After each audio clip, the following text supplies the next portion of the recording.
Hello, everybody. This is Dr. Laura Froyen again, and I'm just hopping on really quick between clients to share with you some information that comes out of a blog post that I just got put up. So, a lot of people have been asking me to speak to how to talk to kids of various ages about what's happening right now. And maybe you've been giving them, little check ins here and there, and maybe you gave them kind of one talk when schools were canceled, and now you're kind of needing to know how to follow up. And those are the things that I wanted to just share with you real quick here. So I'm going to make sure that this gets shared in my balanced parenting community because I know folks have been asking me kind of repeatedly for this. So I'm going to go ahead and get that shared. Here we go.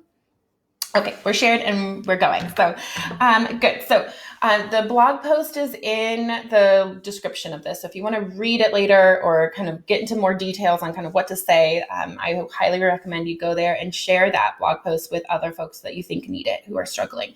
And I'm going to just kind of briefly touch on the kind of guiding principles for kids of all ages that are true for kids of any age, and then get into the main kind of categories of kids 3 and under, kids in the 3 to 5 range, that early childhood range, kids in the middle childhood range, 6 to 10, kids in the tween range, and then kids in the teen range. Okay, so we're going to keep it brief because I do have a client coming up in like 10 minutes. So, all right. So first of all, in general, make sure that you put on your own oxygen mask first, that you're taking care of yourself before you have these conversations with your kids, and that you've got your fears, worries, and concerns well managed. When you need to go to someone for help in processing those things, make sure that you're going kind of on a lateral level with yourself. So go to other adults or higher than you, like your therapist or your coach. Don't go down to your kids to help you process and manage your concerns. And so before you're having a conversation with your kids, make sure that you're taking care of yourself first. I know that's easier said than done right now because I know it's super hard. We don't have a lot of time, but it's really important that you're doing that. It makes it more important now than ever, which we're going to talk about when we get to the kids 3 and under. Make sure that you are sharing your calm with them, kind of in general. Even for teenagers, you're still their source of safety and security, and kind of what you project out into the family, you have a lot of power over your family's atmosphere. And so keep that in mind too. Be open and curious and ready to answer questions. Most of these, even with the young kids, we're hoping for a dialogue rather than a lecture. So be open and open to their questions. Be aware of the media that they're consuming, even inadvertently. Like, did your kids walk in while you were watching the news? My kids got exposed to some media that I wasn't intending them to as they were getting buckled in to the van the other day. And I had NPR on, and they heard some scary things. So be aware of the media that they're hearing and help them process what they hear.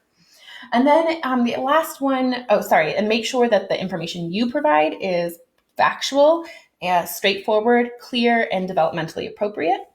And then the last one is to empower your children. One of the ways that human beings as a species deal with panic, chaos, and fear is looking for ways to feel connected and in control. So talking with your kids about things that they can do right now, even very young kids, to help their community, to help themselves, to help their families, can all be really empowering and help them feel more in control and that all of this is manageable.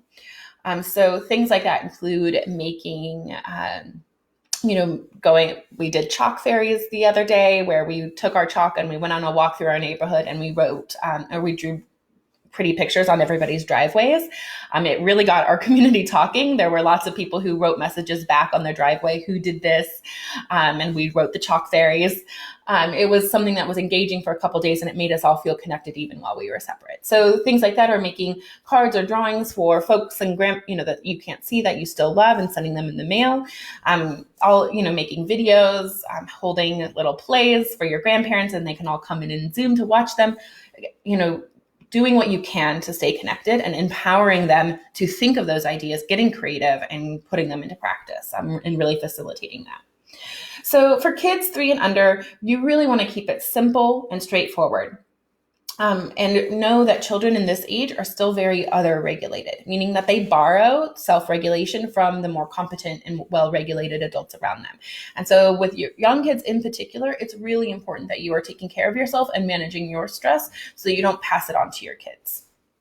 Our state regulates their state. So I highly recommend using narrative and storytelling with kids this age. So rather than just kind of sitting them down and telling them the facts, create a story about it. Tell them the story about how, they came home from school one day and we found out that the grown-ups who make our laws and keep us safe realize that we probably should be staying home so that the germs don't spread any further. And that right now, so that means that right now we aren't seeing people, but we are seeing each other and we're staying safe in our own home and we're spending our days snuggling and cuddling and reading and playing and hiking, going for walks instead of going to school. And that when it's done, then we will be able to see whoever it is that they're missing again. And we'll be able to have a big party and we'll have a cake and what flavor should it be, and kind of involve them in creating a soothing, reassuring resolution to that story. And then rinse and repeat it. So kids in this young age will need to be told this over and over again. They'll ask you, can you tell the story about coronavirus? Can you tell can you tell me again? They'll want to hear it over and over again. And as much as you can, honor that, because that's how they process. That's how they learn. That's how they retain information. Okay, so keeping an eye on the time, kids in the 3 to 5 range, the things that we just talked about in the 3 and under range apply for these kids too. These kids are moving, they are really engaged. One of their primary developmental tasks right now is to move from being other regulated to being self-regulated, but many of them are new to it. And so they will need you to share your calm. They will need you to help them create and construct a narrative or a story. They might really like writing down the story and illustrating it. Maybe you write it and they illustrate it so that they can go through it on their own and get that kind of that story arc of, there's this situation, there's this conflict, we're handling it, and then there's this good resolution at the end. And that's good education anyway.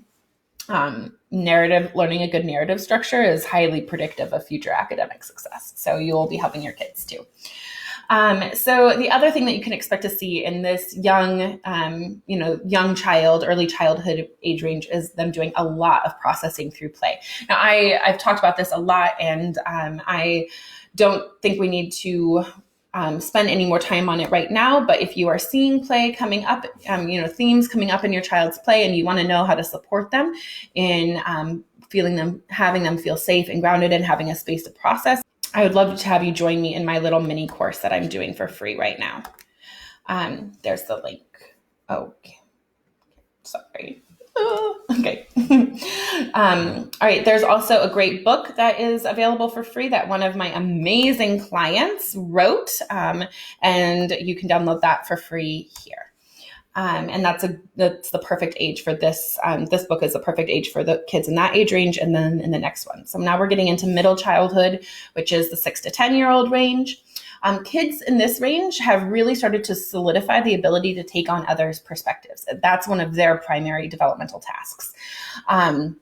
And they've also been developing more kind of firmly developed and grounded social relationships. So this means that in addition to worries about themselves and their own family and kind of their own experience of what's going on, they likely will also be experiencing worries and concerns about others. So when you're constructing a narrative and maybe telling them the story or giving them information, you should include information about how they are, keeping safe, what their responsibilities are for keeping themselves and their family safe, but also give them information about the loved ones that they're missing, their friends that they're missing, their teachers, so that they can have that as a part of their narrative too. I'm using this term narrative a lot because research tells us is that the story that we create about difficult times has a huge impact on how we look back on those times and whether or not those experiences are traumatic for us. So being really mindful and intentional right now in the moment to really intentionally construct a narrative that's one of safety and security and that's reassuring will help them come out of this time without having experienced a trauma. because this time has a great potential to be an adverse childhood experience, an ACE, for our kids.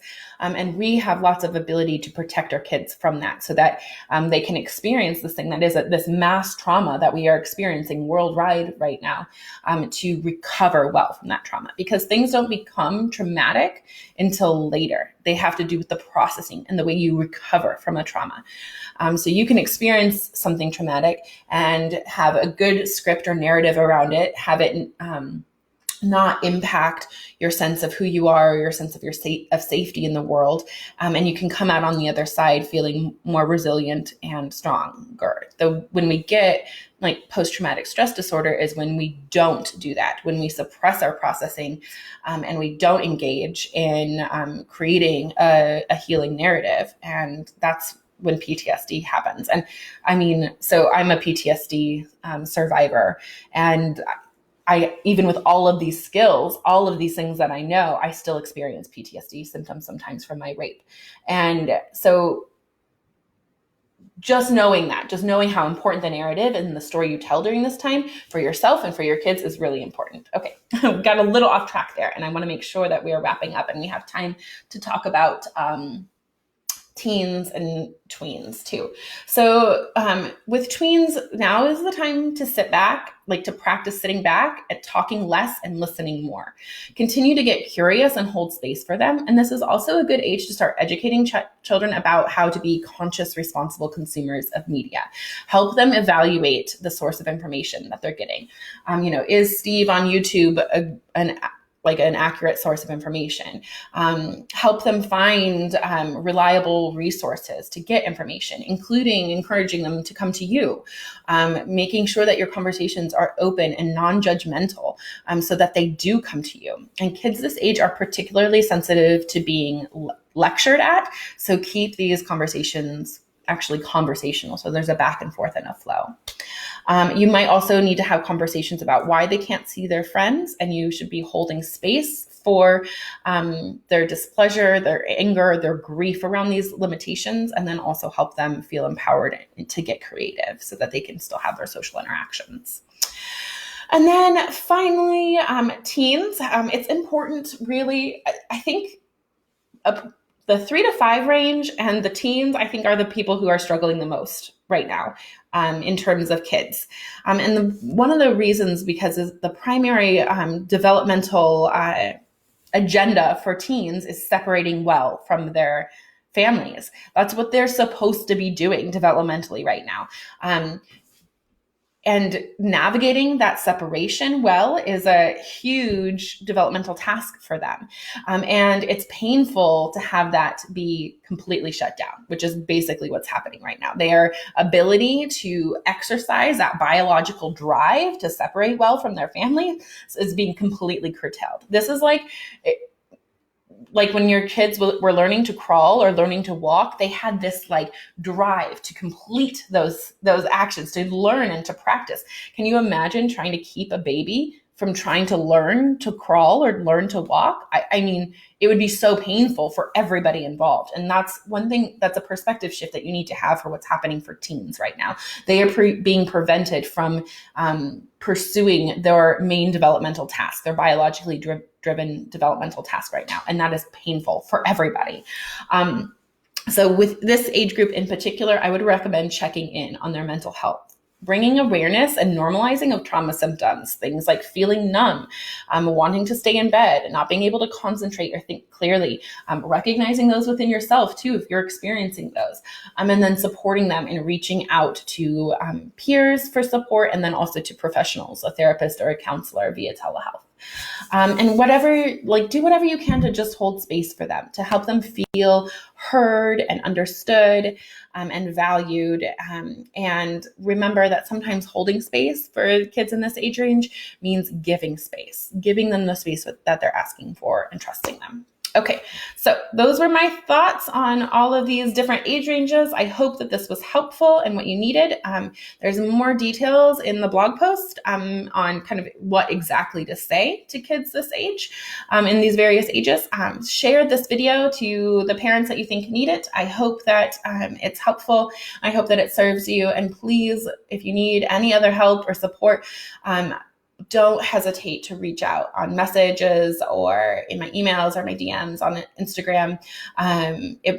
My work time is more limited than normal, but I hear you and I will get back to you eventually. And I will make you videos and blog posts that answer your questions. So you reach out, tell me what you need. I'm here for you. All right, bye.